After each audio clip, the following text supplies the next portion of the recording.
lu di am mbégte lool nga doonaat sunu gan tey. Fatou maa ngi lay nuyu et puis di la remercier pour l'émission bu may invité. Et puis comme d'habitude je suis toujours à l'aise ici. Et puis di nuyu téléspectateurs yi. jërëjëf alors F24 xam ngeen ne yàgg na am taxawaay ci démocratie bu Sénégal depuis justement bi ñuy xeex ak le régime du président Macky Sall ba tey PASTEF mi nga xam ne bokkoon na ci boobule kuréel daal di yegg si au pouvoir élection législative yi ñu def barki démb dimanche aussi PASTEF am ci ndam lu yaatoo yaatu ñu ngi jàpp ne am nañu au moins 132 ou 131 députés loolu dinañu ko leeral parce que commission de recensement des votes dina dajee ëllëg waaye balay booba Aboubacry Bengelou naka ngeen dundee élection yi ak lan ngeen jàpp ne moom lay tekki tey pour la société sénégalaise de manière générale. waaw bon sans vouloir jouer au spécialiste là buy interpréter tout ça bon man a priori j'ai 3 points ou 4 points yu ma gis. Okay. Premier point bi c'est vraiment bon quand lii yëpp ñu gis cet engouement le fait que nit yi bëgg a voter vraiment le changement ça a été préparé depuis 2021-2023. Okay. C'est vraiment la catastrophe de Macky Sall sur la bonne gouvernance sur aujourd'hui la gestion de nos ressources sur son ratage sur l'emploi des jeunes font que nit ñi vraiment Sonko pas Sonko ils auraient voté le contre mais seulement Sonko moo ko symbolisé avec le PASTEF et les autres partis ont pratiquement nagé et donc il fait qu'en fait il y a cet engouement parce que les gens se sont dit on va miser notre force sur quelqu'un sur sa formation politique espoir ba mu suscité si ñun si moom lañ koy jox ça c'est le premier point. Le deuxième point c'est cette capacité quand même qu'avait le PASTEF à s'organiser parce que j'ai rarement vu benn parti bu nga xam ne dafa structuré ou de telle manière pour bien comprendre les enjeux du système électoraliste. Bon le système parlementaire le système électif c'est un système fu nga xam ne da ngay gagner ay voix boo gisee ñoom nu ñu organiser pour aller chercher les gens nu ñu étudier le système électoral pour faire en sorte que les gens votent bien etc. Le mal qu'ils se sont donné rarement les partis de gauche ont fait ça donc les résultats sont là d'une part. Et le troisième élément bu ma bëggoon wax c'est cette cohérence parce que mënoo joxe pouvoir bi le 25 mars nga jox ko à cette coalition à ce mouvement-là et puis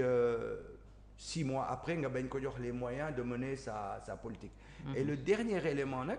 c'est là la catastrophe c'est-à-dire que toutes ces structures tous ces partis tous ces candidats yu nga xam ne dañu nekkoon dans le F24 avec le PASTEF avec Diomaye bu ñu demee ba Diomaye gagné pour l'essentiel on avait à peu près les mêmes points de vue même s'il y avait des divergences même si les programmes n'étaient pas tous pareils mais pour l'essentiel sur par exemple la question de nos institutions la question des réformes fondamentales qu'il fallait faire on était tous d'accord. Je trouve que le PASTEF a réussi quelque chose que j'ai pas compris jusqu'à présent. C'est-à-dire que récupérer pratiquement la douzaine ou bien 11 candidats du F24 récupérer ne leen sans pour autant les mettre sur sa liste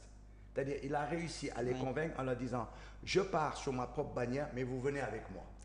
donc xaw ma naka la demee Déthié Fall par exemple xaw ma naka la demee de ñoom Boubacar Camara Déthié Fall Tekki tous ces gens-là tous ils ont rejoint c'est-à-dire dégguloo leen mais ils ont rejoint et j'ai fait le point ils sont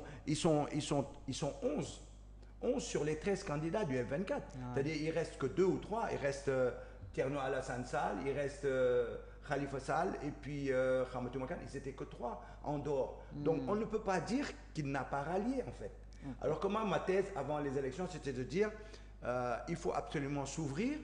et de faire en sorte que suñu assemblée nekk une assemblée plurielle mais en fait je ne peux plus le dire puisque le PASTEF l'a plus ou moins réussi avec une situation que bu ñu musul gis c'est-à-dire nit ñoom accepté nañu ñëw pour être sous la bannière de PASTEF du PASTEF donc c'était un peu les 4 points yu ma gis qui moi et loolu impacté na ci résultat élection yi à mon sens ça a dû impacter parce que de toute façon plus tu rassembles les gens plus tu donnes de la confiance donc en rassemblant sur les 13 candidats du F24 si tu en rassembles 11 d'accord nga dugal ñu dem ak yow que ce soit sous ta bannière seule ou bien sous une bannière de coalition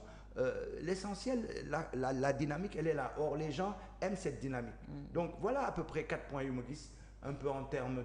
d'analyse sur le contexte. Alors noo analyser processus électoral bi parce que sous le règne du président Macky Sall doon ngeen joytu problème fichier mais aussi ay jafe-jafe ci diaspora bi est-ce que bii yoon ci processus législatif yi gis ngeen ay irrégularités yoo xam ne jar na souligner. Non, c'est-à-dire que on est resté à peu près dans la même situation que sous Macky Sall, c'est-à-dire on n'a pas pu faire, comment on appelle ça, revoir les listes électorales, une révision.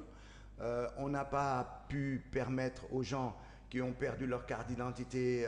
de refaire leur carte d'identité pour pouvoir s'inscrire sur les listes, parce qu'il y en a une bonne partie, il faut nga xam ne surtout dans la diaspora dañu inscrire ba sonn 4 fois de suite et gisuñu ay carte d'identité yu ñëw à chaque fois on leur dit il faut vous réinscrire. Donc ñooñu bokkuñu ci liste bi ba tey, d'accord. Donc ñooñu les problèmes n'ont pas été résolus, mais en tout cas sur cette liste de 7 millions et quelques qui devaient voter, je pense que on a donné la chance à tout le monde de pouvoir s'exprimer. Et c'est ça qui est important. Je pense que la DGE a fait un bon travail d'explication du processus, de respecter le timing, d'être à l'avant des problèmes. Et puis quand il y en a même eu, ils se sont battus pour les résoudre, etc. Je pense qu'il faut souligner ça, cette attitude, cette capacité à vouloir s'ouvrir. Mais pour autant, je pense qu'un des chantiers, c'est de dire il va falloir clore définitivement cette question, régler cette problématique de cette liste électorale une bonne fois pour toutes, régler les cartes qui n'ont pas été distribuées, régler ceux qui n'ont jamais vu leur carte, comme ça on n'en parle plus. Et maintenant même réfléchir sur est-ce qu'on a besoin d'attendre lorsqu'on a 18 ans d'être inscrit sur les listes électorales. Est-ce qu'on ne t'inscrit pas? Bon, bref. Automatiquement. Voilà, il y a un petit travail à faire là-dessus, mais je pense qu'en ce qui concerne l'organisation, c'est même pas moi qui le dis, les acteurs le reconnaissent. Les observateurs. Ça a été bien fait, quoi. Alors, taux de participation bi, ban analyse nga ci def au niveau national, on est